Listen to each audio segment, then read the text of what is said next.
Bonjour à toutes, bonjour à tous, bienvenue dans C'est votre emploi. Alexia Diffre est à mes côtés comme tous les mercredis. Salut Alexia, ça va? Salut Jean, ça va très bien, merci. Super, directrice de la communication du groupe Lavarap. Notre invité cette semaine, Christophe Gage, merci beaucoup d'être avec nous. Vous êtes président de l'Union régionale des organismes de formation en PACA.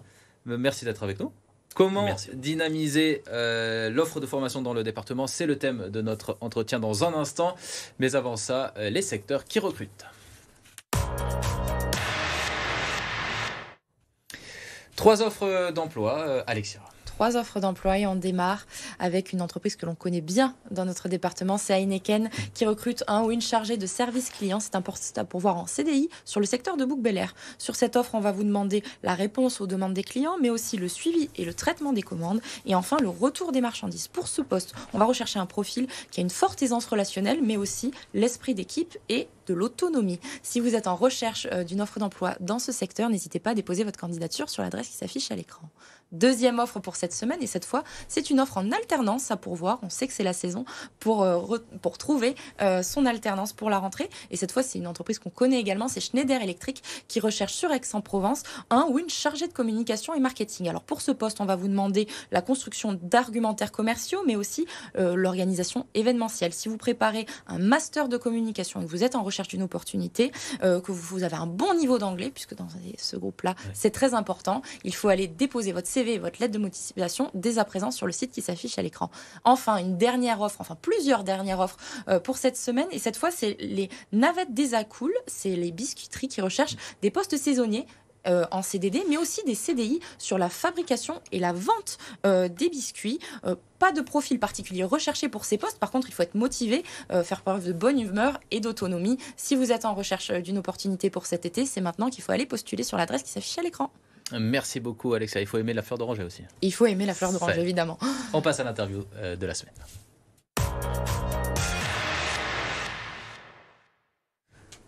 Comment dynamiser l'offre de formation dans le département? On en parle avec Christophe Gage, notre invité, président de l'Union régionale des organismes de formation en PACA. Déjà, avant de commencer, pour qu'on pose un petit peu les bases de cette interview, comment se porte la formation dans le département? La formation se porte bien, elle est dynamique, elle est aussi soumise à beaucoup d'enjeux de transformation. Donc en même temps, on a des enjeux assez forts et en même temps, on a des défis à relever avec toutes les difficultés que ça comporte. Oui. Quels sont les enjeux justement majeurs auxquels vous êtes confrontés?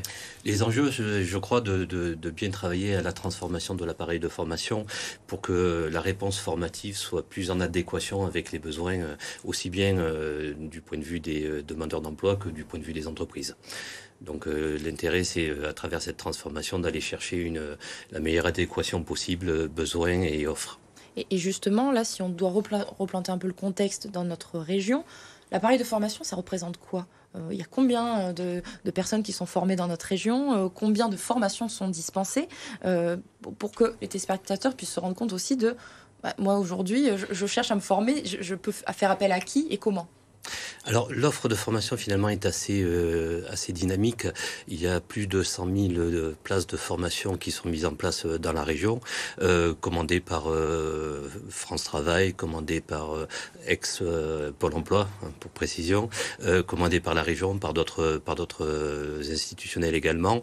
Et du coup, cette offre est assez dense. La difficulté, c'est un peu plus de comment y accéder, comment la lire et dans quelle mesure elle correspond à mon besoin à un moment donné. Aussi bien moi en tant qu'individu que moi en tant qu'entreprise. Justement, comment on y accède? Est-ce qu'on fait appel à l'UROF en direct? Est-ce qu'on fait appel à son conseiller au Pôle emploi? Je suis dans une situation où je souhaite me former. Comment on fait? En tant que demandeur d'emploi, je me retourne vers mon conseiller, désormais France Travail. Il faut qu'on s'habitue à ce terme. Donc je me retourne auprès de mon conseiller France Travail. Et l'idée, c'est effectivement d'étudier son parcours, de voir, de définir les besoins et ensuite de pouvoir accéder à finalement ce qu'on appelle toute l'offre de service de France Travail et dont l'offre de formation, mais ce sont aussi des prestations d'accompagnement et d'autres dispositifs. Est-ce qu'au niveau de l'UROF en PACA, vous constatez qu'il y a des secteurs qui ont besoin davantage de formation que d'autres? par rapport à d'autres régions notamment? Est-ce que ça, il y a quelque chose qui est un peu flagrant ou pas forcément, ça suit les tendances nationales? Alors, en PACA, bien sûr, il y a toujours des spécificités territoriales. On peut citer ici sur le secteur le maritime, par exemple, l'hôtellerie, restauration, le tourisme.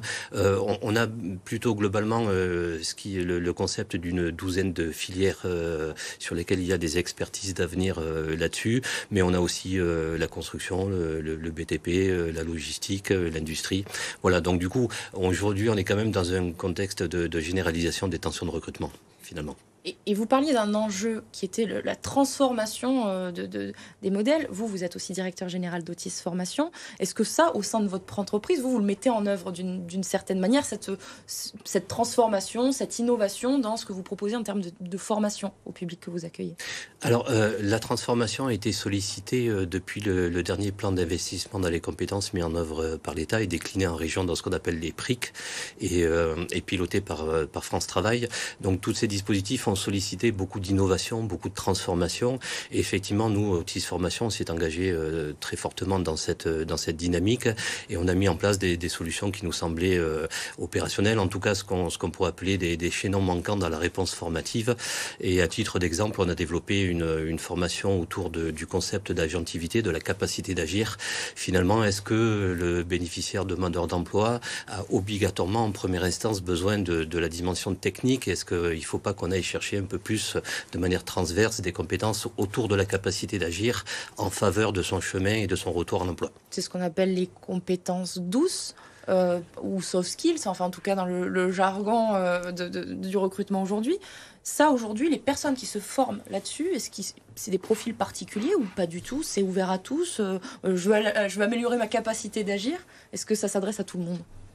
Ça s'adresse potentiellement à quiconque n'est pas suffisamment en capacité d'agir parce que usé par la difficulté du retour à l'emploi, parce que en difficulté de transition.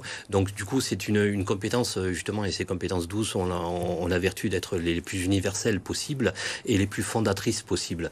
Donc du coup, effectivement, développer cette capacité d'agir avant d'attaquer des spécificités, des capacités techniques, c'est un enjeu crucial pour les personnes qui ont besoin de se repositionner là-dessus. Et l'enjeu de la transformation, c'est justement de pouvoir définir derrière un titre un peu chapeau, les compétences douces, de pouvoir modéliser quelque chose de duplicable, de pérenne et de durable en termes d'impact. Et ces formations-là, elles durent combien de temps? Est-ce qu'elles sont gratuites, payantes? Comment ça se passe? Ou alors on fait appel à son compte professionnel de formation? Alors, sur la capacité d'agir, nous, on a développé le programme Pouvoir Plus de manière très spécifique.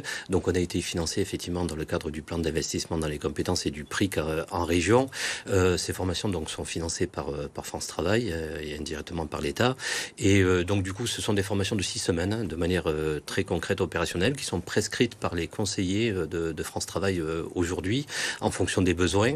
Donc là, du coup, on a expérimenté plus de 220 parcours en région PACA. Et on va rentrer dans une phase, on l'espère en tout cas, d'essaimage et de dimensionnement de cette offre, de cette nouvelle offre. Les entreprises qui attendent pour recruter des personnes qui passent par ce type de formation, est-ce que c'est un vrai enjeu aujourd'hui pour les entreprises, la capacité d'agir, est-ce qu'on le ressent? Alors justement, là, ce dont je vous parle, Pouvoir Plus, c'est précisément un peu plus à l'attention des demandeurs d'emploi, mais cette dynamique de capacité d'agir, ça concerne aussi énormément les salariés qui sont en poste et dans quelle mesure eux aussi sont actifs, ne serait-ce que dans la sécurisation de leur position dans l'entreprise, mais aussi dans les logiques d'évolution et de développement de leur parcours professionnel. Et une dernière question. Comment on vous contacte et où est-ce qu'on vous retrouve? Alors pour nous contacter dans cette logique de transformation, vous pouvez nous contacter directement sur LinkedIn ou via notre site urofpaca.org. Et pour les dispositifs un peu plus spécifiques tels que Pouvoir Plus, vous pouvez contacter directement Otis Formation, otis-formation.com. Je crois que vous êtes à Marseille la semaine prochaine aussi. Oui, nous organisons un job dating le 24 de ce mois-ci, en fin de compte. C'est 10 places Bougainville de 9h à 14h. Donc du coup, quiconque peut être intéressé dans une perspective de retour à l'emploi, on accueille bien volontiers, puis on accueille également bien volontiers les entreprises. Très bien. Parfait. Merci beaucoup Christophe Guedj. Vous restez avec nous. On passe à la candidature de la semaine.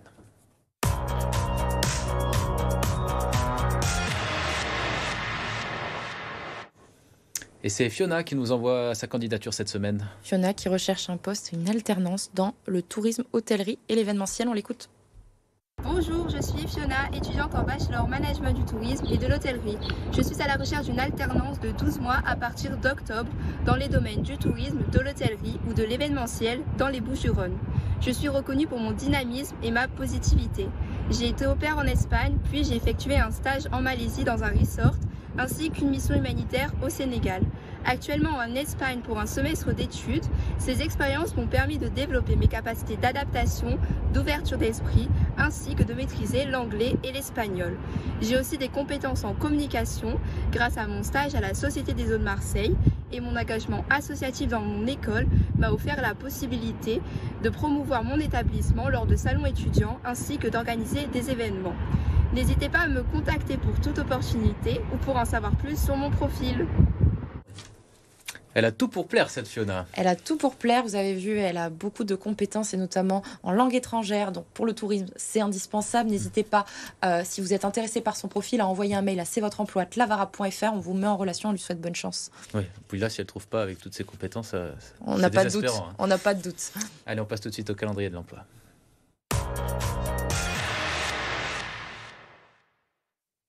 Avec 3 rendez-vous, 2 cette semaine et 1 la semaine prochaine. Exactement, on commence avec un rendez-vous vendredi 19 avril prochain de 9h à 17h à Marseille. C'est la journée portes ouvertes du campus Pigier. Le campus Pigier propose des formations du Bac+2 au Bac+5 et ouvre ses portes à différentes reprises pour vous présenter son offre de formation, les cours qui seront dispensés en ressources humaines, gestion, comptabilité et finance. L'entrée est libre, donc n'hésitez pas à vous rendre directement sur le campus de Marseille si vous êtes intéressé.